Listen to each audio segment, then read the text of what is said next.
hitchhiked out in 1945 myself, when I was still in high school and saw that part of the country, I was as blown away as Jack was. And Jack said before the book came out that when he met Neil, that was the connection that he had of what he dreamed of, a certain kind of a free, beautiful, open, spontaneous, warm America.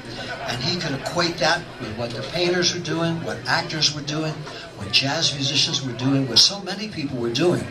We never thought of any kind of a beat generation like the Trilateral Commission or the Elks Club or the 12 Days that shook the world.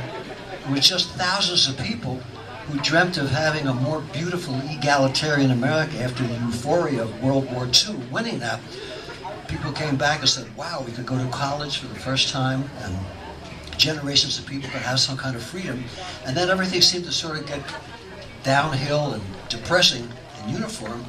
So there was a whole bunch of people, and Jack was the reporter for that, and Neil was the person, I think Jack himself said, who gave him the feeling he could be a reporter in that way, and not only include what he loved of Baudelaire and Dostoevsky and Jack London and Carson McCullers and Langston Hughes and Thomas Wolfe and so many writers that he loved, but also to include the beauty of eclectic speech, the way people talked, the way people were, the way they moved and smelled and behaved to one another, and include those everyday things that we so often overlook, and put those in a form that would be inspirational for everyone to read and make us all feel alive. And that's what Neil was like as a person.